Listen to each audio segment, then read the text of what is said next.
I've said this before in previous videos. This is why I do not have a lodger.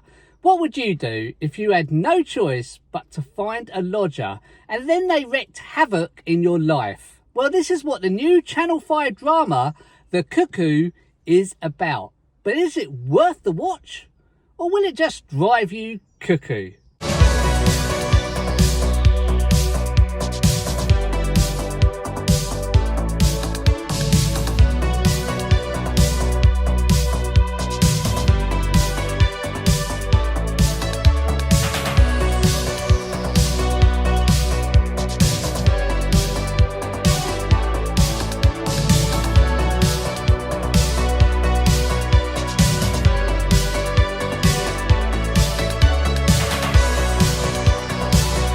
Hello everyone, thank you so much for joining me. My name is Carl. Today's video is my review for the brand new dark psychological thriller called The Cuckoo, which was directed by Brian O'Malley, who's relatively new to directing. However, he did direct the drama called The Ex-Wife. Please press that subscribe button if you can for more crazy videos.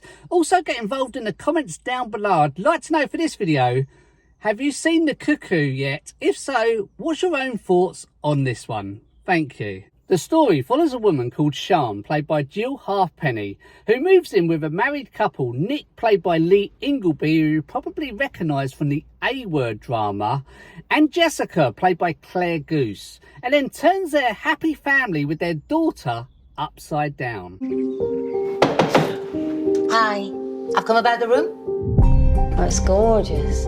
Sian, this is my husband, Nick. Sian's taking the spare room. I know it's not easy having someone in the house that you don't know. It's my daughter, Alice. You're an artist, Alice. You really have something. You two have got pretty pally. Sian's cool, isn't she? I like her too. Nick had an affair. Hope you made him crawl. Sian gave you this? She found it on the kitchen floor. No, it was in the safe. He's not the man you think he is, Jessica. What do you mean? I've seen the way you've looked at me. You get a kick out of this, eh? There is nothing more important than you. You see what she's doing? She's wedged herself between me and you and Alice. Are you trying to get into our heads, is that it? The woman is insane. We'll see who believes you. That's what they always say. See who believes you. This is a TV drama, but while I was watching The Cuckoo, it did remind me of those two 1992 movies, The Hand That Rocks the Cradle and Single White Female. Very similar to this TV drama. And Jill Halfpenny is such a good actress. She showed us exactly just how unstable her character Sian is, and she's basically capable of anything. Which brings me nicely on to the daughter, Alice, played by Freya Hannon Mills. She must have been so traumatised what happened to her in this drama. I just can't understand why she would believe and trust Sian anyway. I felt this drama did run at a steady pace and it was shot quite dark, which makes sense being a dark psychological thriller. I always seem to mention the camera shots used, and The Cuckoo was no exception. It had some brilliant camera work used in this drama, as well as those aerial drone shots.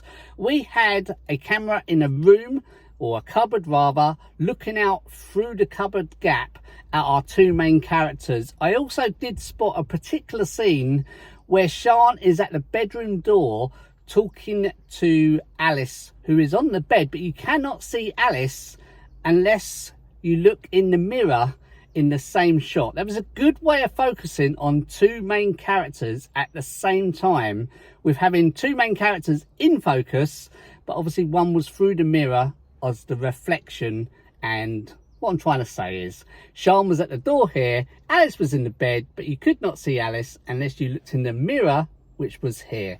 Very good way of seeing two characters but only focusing on one, if you know what I mean. And most camera shots that are used in movies, we had that keyhole eye camera shot as well, which was very good. By the time we reach episode 4, this is where we're getting to the climax, the finish of the whole drama. This is also where we should be experiencing, especially what was going on, those tense anxiety moments that keep you on the edge of your seat. But sadly, in The Cuckoo, this didn't really happen for me personally. I'm not too sure if it was a soundtrack used in this. It could have been a little bit more. I'm not too sure what I'm trying to say, but the soundtrack didn't work for me because we should have been experiencing tense anxiety moments. But like I say, I did not have that with The Cuckoo where I had on other dramas, but it was entertaining. The audience will quickly find out what Sian wants, and then it's a matter of finding out and watching whether Sian actually succeeds or not. Which brings me on to, were there any negatives in The Cuckoo? Well, there wasn't any negatives, but there was one thing I did actually pick up on at the end, and I won't give anything away because this is a spoiler-free review, so you can carry on watching. I will do another video explaining the end of The Cuckoo, but the one thing I picked up on, after the climax is all finished and we're settling down, I would have liked to have seen a little bit of wording at the bottom, how many weeks or months had gone past, especially after what had just happened. That's all I'm saying. There's 4 episodes of The Cuckoo. Each episode is available to stream now. It wasn't available to stream at the beginning of the week because you had to watch each night. But now it's all finished. You are available to stream them all now. Each episode has a running time of 60 minutes long with those annoying ads. There's mild sex or nudity. There's mild profanity. And there's a tiny little bit of violence in there as well. I give the Channel 5 drama The Cuckoo 3 out of 5 popcorns. It wasn't brilliant and it wasn't good either. It was just somewhere in between, and it was entertaining. Thank you so much for taking the time to watch my review of the Channel 5 drama The Cuckoo. If you like this video, please do give it a like. Also, don't forget to share and subscribe if you can. Thank you so much, guys. I'll see you in the next video. Take care. Bye-bye.